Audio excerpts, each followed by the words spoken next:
Gold, trusted gold buyers. మీరు తాకట్టు పెట్టిన బంగారాన్ని విడిపించి ఈ రోజు ఉన్న మార్కెట్ ధరకు కొనబడను. అంటే ఇప్పుడు మేము చాలా చిన్న వయసు సార్. ఇప్పుడు మన సినిమాలు బాలీవుడ్ లేకుంటే బయట దేశాలు ఇట్లా ఆడుతున్నప్పుడు మన డైరెక్టర్ల గురించి గొప్పగా చెప్తుంటే మాకు చాలా గర్వంగా ఫీల్ అవుతుంటాం. బట్ నేను అది స్టార్ట్ చేసింది ఆయన, మీరు దానికి ప్రత్యక్షంగా పనిచేశాను కాబట్టి ఎంత గర్వంగా ఉండేదంటే షూటింగ్ చేస్తున్నప్పుడు డైరెక్టర్ కొనే వై అన్నాడు రామ్ గోపాల్ వర్మ అంటే అంత అంత ప్రౌడ్గా చెప్పాడు. నేను చెప్పేవాడిని రామ్ గోపాల్ వర్మ, ఓ వర్మ శివాని కాలేనా, శివాని కాల, అరే కిక్కు అంటే ఆ పేరు చెప్పుకుంటానికి కూడా మాకు అంత గర్వంగా ఉండేది. రామ్ గోపాల్ రామ్ గోపాల్ వర్మ అనేది బేస్ వాయిస్ అని చెప్పేవాడిని. అక్కడ వాళ్ళతో దగ్గర ఒక సంవత్సరాలు ఉన్నాం బాంబేలో రంగీలా టైంలో. ఆ పేరులో ఒక మెసేజ్ ఉంది. ఇంకోటి ఏంటంటే కనికట్టు, ఎవరిని ఏమనేవాడు కాదు, చెయ్యాలనిపించేది మాకు. మరి మమ్మల్ని తిట్టేవాడు కాదు, చేయమనేవాడు కాదు, ఏమనేవాడు. రాము దగ్గర పక్కన నుంచుంటే ఒక వైబ్రేషన్, ఆ షాట్ ఎలా అంటే ఏం పెడుతున్నాను అదంటే ఏదో మొత్తాన్ని కాదు. మరి సినిమా ఆయన ముఖం, సినిమా రాము ముఖం.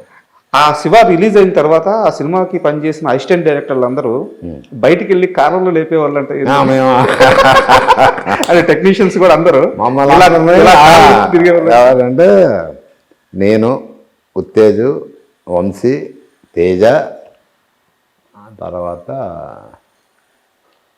ఒక జాన్ బాబు అని ఒకడు ఉండేవాడు. ఓకే, జాన్ బాబు పాపం ఉన్నాడో లేడో తెలియదు కానీ జాన్ బాబు అని సెట్ అసిస్టెంట్ 5, రాము.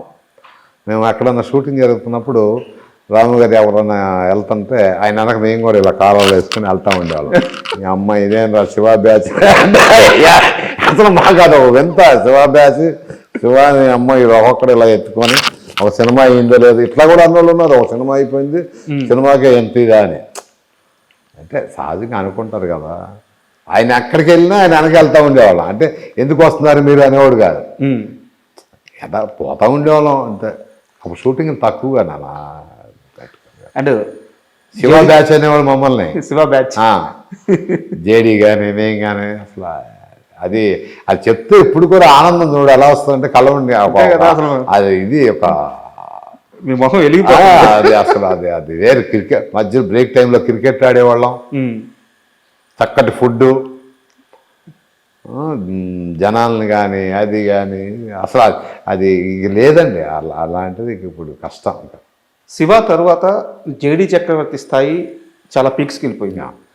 అయితే జేడీ చక్రవర్తితో మీకు మాత్రం చాలా పర్సనల్గా కొన్ని అనుభవాలు ఉన్నాయి, ఇప్పుడు దాకా ఎవరికి చెప్పలేదు అని తెలిసింది. చెప్పంది ఏంటంటే జేడీ తర్వాత నేటి సిద్ధార్థ కదా, నేటి సిద్ధార్థ చేస్తున్నాడు.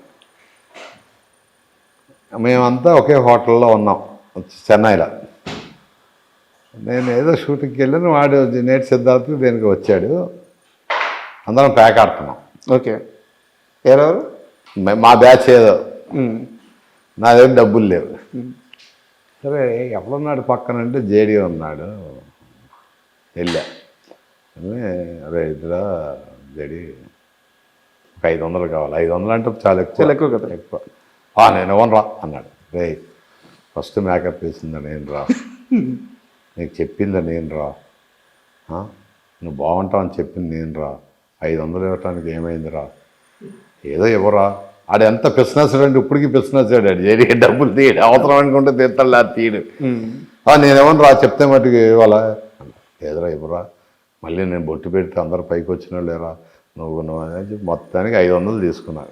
ఇప్పుడు వరకు ఆడ 500 ఇవ్వలేదు. నాకు అప్పుడప్పుడు చూసినప్పుడల్లా గుర్తొస్తుంది జేడీ గారికి 500 ఇవ్వాలి. మనం అడుగుతుంటాడా, మర్చిపోయాడు, ఇప్పుడు చూస్తే అడుగుతాడేమాడే. అది నా పర్సనల్ అంటే చెప్పలేం కానీ ఆ సిచ్యువేషన్ ఏంటంటే 500 గురించి వాడిని బతిమాలటం, ఆయన బ్లాక్మెయిల్ చేయటం. నేను మేకప్ చేశాను, బొట్టు పెట్టాను, నువ్వు కానీ నాకు ఇవ్వలేదనుకో మళ్ళీ బొట్టు చెడిపేస్తాను అంటే అట్లా బ్లాక్. ఇప్పుడు ఇవన్నీ మెమరీస్ ఇవన్నీ అంతే తప్ప అట్లా కొద్ది ఏడిపించేవాడిని అందరినీ. ఉత్తేజం ఏడిపించేవాడిని, వంశీ వాడిని అయితే మాకు అప్పుడు ఏంటంటే ఒక లిస్ట్ ఉండేది. మార్నింగ్ ఏమేం కావాలి ఏంటి అనేది అసిస్టెంట్ డైరెక్టర్ లిస్ట్ ఇవ్వాలి. ఒకరోజు సడన్గా బ్లడ్ కావాలి, బ్లడ్ రాయాల వంశీ గొడవ, నేను తేలేదు. తేవాలి కదా, నువ్వు రాయలేదు నేను తేలేదు. అంటే ఇట్లాంటి మెమరీస్. సార్ శివ తరువాత నాగార్జున గారితో ఇంకా మీ ట్రావెలింగ్ అక్కడి నుంచి నా ట్రావెలింగ్ అక్కడి నుంచి కాదు, అంటే నిన్నే పెళ్ళాడతా నుంచి ఇంకా ఫుల్ ప్రాజెక్ట్ కదా. సో ఈ ప్రయాణంలో ఎక్కడ మీ ఇద్దరు బాగా బాండింగ్ ఏర్పడింది మీ ఇద్దరికి? ఏ ఇన్సిడెంట్ కానీ, ఏ మూవీ అప్పుడు కానీ, ఇక నాగార్జున అంటే చంద్ర, చంద్ర అంటే నాగార్జున అనే ఒక పేరు పడిపోయిన ఆ మూమెంట్ ఏంటి? అంటే అన్నమయ్య చేసేటప్పుడు నిన్నే పెళ్ళాడితో పర్సనల్గా చేశాను. తర్వాత కేటీ కుంజమోహన్ గారి సినిమాకి పర్సనల్గా రమ్మన్నాడు. రక్షకుడా? రక్షకుడికి వెళ్ళాను, కానీ ఆయనతో చెప్పేశాను నేను, సార్ నేను పర్సనల్గా చేయలేనండి, నాకు ఎందుకంటే పర్సనల్ మేకప్ వేసి ఒక దగ్గర కూర్చుంటాం కాదు, నాకు ఎటంటే అటు తిరగటం చేయటం అంటే మనకు సంబంధం లేని వాటిల్లో కూడా దూరిపోవటం, ఆడితో తిట్లు తింటాం, నేను తిట్టడం, ఇది ఒక ఇదిగా ఉండేది నాకు. సంబంధం లేదు అనుకుంటే ఎవరైనా నిలబడి తక్కువ చేయటం, డైరెక్షన్ డిపార్ట్మెంట్లోకి వెళ్ళి సజెషన్ షాట్ తీరేదనేవాడు డైరెక్టర్ని, అది చూసేవాడు. ఇలాంటివి చేస్తూ ఉండేవాడు కదా, నాకు కట్టేసినట్టు అయిపోయింది నాగార్జున గారు పర్సనల్గా. అప్పుడు ఆయన అది కాదురా అన్నమయ్య సినిమా ఒకటి చేసి అన్నాడు. అక్కడి నుంచి అన్నమయ్య సినిమాకి ఫుల్ ప్రొజెక్ట్ చేశారు. ఫుల్గా చేయటం వల్ల ఏమైపోయిందంటే ఇంకా ఒకరికొకరు బాండింగ్ పెరిగిపోయింది. ఆయన క్యారెక్టర్ కానీ, నన్ను పిలవటం కానీ, చేయటం కానీ. శివ తర్వాత ఆయన రేంజ్ ఏంటంటే ఎక్కడికి వెళ్ళినా కానీ 500-600 మంది పబ్లిక్ వచ్చేసేవాడు. అంతే కదా. బాగా క్రేజ్ పెరిగిపోయినప్పుడు అక్కడి నుంచి వాళ్ళని తప్పించటం, అట్లా ఒక నాకు ఏదో తెలియని ఒక ఒక మనిషి అయిపోయాడు నాలోనే. అబద్ధం ఆడేవాడిని కాదు, తలెత్తి మాట్లాడేవాడిని, ఏమనుకునేవాడు కాదు, నవ్వుతూ ఉండేవాడు. ఇవన్నీ నాకు బాగా నచ్చినాయి. అంటే మనం పని చేయగలం ఈయన దగ్గర. అక్కడి నుంచి అన్నమయ్య దగ్గర నుంచి బాండింగ్ పెరిగిపోయింది. ఆయనకి ఎక్కడికి వెళ్ళినా నన్ను తీసుకెళ్ళటం, ఎక్కడికి వెళ్ళినా తీసుకెళ్ళేవాడు, చంద్ర అంటాం షూటింగ్. సో ఆ బాండింగ్ అంటే దాన్ని ఎట్లా చెప్పాలో తెలియదు. అన్న అనాలా, తమ్ముడు అనాలా, లేకపోతే నాకు కావాల్సిన మనిషి అనాలా. నన్ను అలాగే చూసేవాడు ఆయన, నేను అలాగే చూసుకున్నాను. ఇప్పటికి కూడా ఏంటంటే పోదు, ఇప్పటికి కూడా అది అలా అయిపోయింది. అందుకనే నేను మానేసినప్పుడు వేరే వాళ్ళ మీద మటుకు మళ్ళీ మేకప్ వేయలేదు. వేరే వాళ్ళకి వెళ్ళేది ఇప్పుడు మీరు? ఆయన దగ్గర నుంచి దేనికి మన సాయిబాబా సినిమా చేసిన తర్వాత చెప్పారు, సార్ ఇంకా నేను రిటర్న్ తీసుకుంటాను సార్, ఆలోచించుకోవాలి చాలు అంతే. చాలామంది ఆర్టిస్టులు పిలిచారు. నేను మేకప్ వేసేది ఆయన దగ్గర నుంచి మానేయడం ఎందుకు? అంతే కదా, ఇట్స్ ఫ్యాక్ట్ కదా. ఆయన దగ్గర నుంచి మానేసి మళ్ళీ వేరే వాళ్ళ దగ్గరికి మేకప్ చేయాల్సిన అవసరం నాకేం. ఒకటి మట్టికి గ్యారంటీ చెప్తాను, ఇండస్ట్రీలో అలాంటి హీరో దొరకటం మేకప్ మ్యాన్కి చాలా అదృష్టం ఉండాలి. మేకప్ మ్యాన్కి, వేరే వాళ్ళకు కాదు. నాలాంటి తింగిరోని, మామూలు తింగిరోని కాదు నేను. ఎవరినంటే వాళ్ళని ఇష్టం వచ్చినట్టు తిట్టడం, గొడవలు కూడా పెట్టుకునేవాడు, పెద్ద గొడవలు పెట్టుకునేవాడు. అయినా నన్ను ఆయన భరించడం అనేది ఇంకా గ్రేట్. అసలు నన్ను ఎప్పుడో తీసి బయటికి పంపాలండి. నా దేనికి ఫేస్ అంచి అంటే రారా ఆట గొడవ. అయితే ఒక్కడ కూడా ఆ చుట్టుపక్కల నాగార్జున గారు వస్తుంటే జనం షూటింగ్కి వస్తున్నాడు, ఒక్కడిని కూడా దగ్గర రానిచ్చేవాడు కదా. అట్లా చూస్తే వెళ్ళిపోయేవాడు. కటౌట్ అలాగే కటౌట్ మండిగా ఉండేవాడిని జ్ఞానం చేయటం. అది సార్ శివ విషయానికి వస్తే ఇంకో వ్యక్తి గురించి మాట్లాడుకోవాలి, ఎస్ గోపాల్ రెడ్డి గారు. అప్పటికి ఎస్ గోపాల్ రెడ్డి గారి మీద ఒక పేరుండేది. సినిమా స్టార్టింగ్కి వస్తే ఎండింగ్కి ఉండేవారు కాదు. అంటే ఆయన చాలా బిజీ, ఏ రోజు ఏ సెట్లో ఉంటారో తెలియదు. ఆయన్ని చాలామంది వద్దు అన్న ఆర్జీవి ఆయనే కావాలని పట్టుబట్టి పెట్టుకున్నారు. అక్కడ నిజమేనా? మంచి కెమెరా. ఇప్పుడు ఆయన బాగా బిజీ. ఫస్ట్ షెడ్యూల్ వరకు చేసుకొని సెకండ్ షెడ్యూల్ వచ్చేటప్పటికి ఆయన దగ్గర పని చేసేవాళ్ళని ఎవరిని పెట్టి వెళ్ళిపోవటం ఇవన్నీ చేస్తూ ఉండేది. గోపాల్ రెడ్డి గారు ఫస్ట్ అరే ఈ సినిమా ఇవన్నీ చూస్తూ ఉంటే ఈ సినిమా ఎలా తీయాలో అర్థం కావట్లేదురా అన్నాడు గోపాల్ రెడ్డి గారు నాతో. ఆయన ఈ క్రెయిన్ ఏంటో, ఈ ఏంటో, ఈ తిప్పటాలు ఏంటో, ఈ ఏంటో నాకేం అర్థం కావట్లేదురా అన్నాడు ఆయన.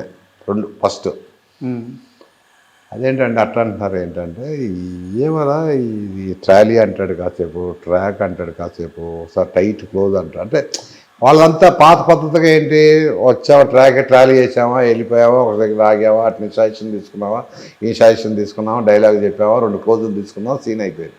ఇది అట్లా కాదు కదా. నాకు గోపాల్ ఆ 2 కళ్ళు కనపడాలి గోపాల్ నాకు. అలాగే రాము పట్టరండ్రా అంటే ప్రతిదీ డీటెయిల్డ్. ఆయన మనసులో ఏమనుకుంటాడు ప్రతి డీటెయిల్డ్గా చేసేవాడు. ఫస్ట్ గోపాల్ నమ్మకం లేదు గోపాల్ రెడ్డికి. ఈ యాంగిల్స్ ఏంటి, ఇది అంటాడు, కింద పడుకుంటాడు, చెరుకు రసం బండి దగ్గరికి వెళ్తాడు, చెరుకు రసం బండిలోంచి రమ్మంటాడు, కింద కాళ్ళు పరిగెత్తడం ఏంటి, బూట్లు ఏంటి, అప్పుడు చేయలేదు కదా నన్ను ఎవరో. అవును, గ్రౌండ్లో కెమెరా పెట్టుకుంటే వాళ్ళందరూ పాస్ అవ్వటం, టర్న్ చేస్తే షాడో అట్లా వెళ్తాం. ఇంట్రెస్టింగ్, ఎంత ఇంట్రెస్టింగ్ ఉంటుంది. కాళ్ళన్నీ డబ్బడ వచ్చిన తర్వాత అట్లా చూస్తే ఒక గోడ మీద టపటప షాడోస్ పరిగెత్తాం. అవును, సిగరెట్ తాగుతుంటే ఆ పేక్ క్లోజ్. అదే అట్లా. తర్వాత ఏం చేశాడంటే అట్లా ఆ సినిమా మొత్తం ఫుల్ సినిమా పనిచేశాడు ఆయన. తర్వాత ఆయనకే తెలియకోకుండా సినిమా అంతా అయిపోయినాక ఆయన ఫీలింగ్ ఏంటి సార్? ఫీలింగ్ ఏముంది అన్నాడు అంతేలా. అంటే ఎడిటింగ్ అయ్యేదాకా తెలియదు సినిమా. సినిమా అయిపోయిన తర్వాత మామూలు అయిపోయింది, వెళ్ళిపోతాం, అంత అయిపోయింది. ఎడిట్ చేసిన తర్వాత అసలు దాని వాల్యూ కథ. ఎడిట్ చేసిన తర్వాత కూడా కొంతమంది తెలిసిన వాళ్ళు మాతో అంటాం ఏంటంటే అంత ముక్కలుగా ఉందిరా బాబు అని. షార్ట్స్ ఎక్కువ ఉంటాయి. ముక్కలు అంటే సరే ఏం మొక్కలు. ఆ తర్వాత ఆర్ఆర్ పడింది.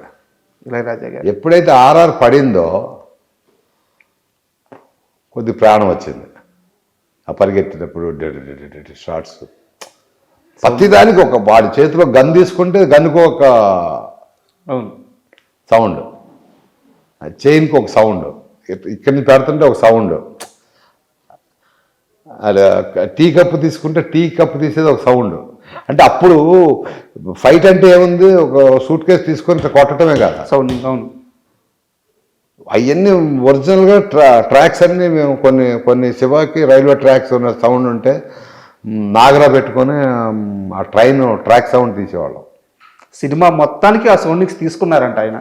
సౌండింగ్ తీసుకునేవాళ్ళం. ఇళయరాజా గారి దగ్గరికి ట్రాక్ కోసం వెళ్ళేటప్పటికి ఈ సౌండ్ అన్ని రెడీగా ఉన్నాయంట. నేను ఉండేవాడిని. ప్రతిదీ హారన్ సౌండ్ కానీ, కార్ సౌండ్ కానీ ఆ సౌండ్ తీయనేవాడు. రైల్వే ట్రాక్ సీన్ ఉంది కదా, సీన్ ఉన్నప్పుడు వెనక ట్రైన్ వచ్చేదానికి గేటు టైం పడుతుందని చెప్తే సైలెన్స్ ఆన్ చేసి సైలెన్స్ పక్కన సౌండ్ తీసుకున్నాడు. అమలా గారి కిడ్నాప్ సీన్, ఆ సైలెన్స్ లో నుంచి పొగ వస్తుంది సార్, దాన్ని కూడా రికార్డ్ చేసేవాళ్ళు. అయ్యా అంటే ఎక్కడ వాడతాడు ఏంటి అనే సంగతి కాదు, ఏదైనా సరే గేర్ వేసేది డీటెయిల్డ్గా ఉంటుంది సినిమా అంతా. ఇంకా ఇప్పుడైతే ఇంకా అదిరిపోద్ది. ఇప్పుడు ఎందుకంటే ఈ ట్రాక్ చేసేటప్పటికి రేపు 14వ తారీఖు అసలు మామూలు బీభత్సంగా ఉంటుంది. మామూలు బీభత్సంగా ఉంటుంది సినిమా. 14 నేను కూడా చూడాలి ఇప్పుడు. అది దాన్ని అప్పటికి ఇప్పుడు ఇంకేం చేసి వెళ్తున్నారా మీరు? తప్పు ఎలా కొట్టాలంట. మీ టీం ఏమన్నా టీం ఎవరు చెప్పలేదు కానీ అలాగే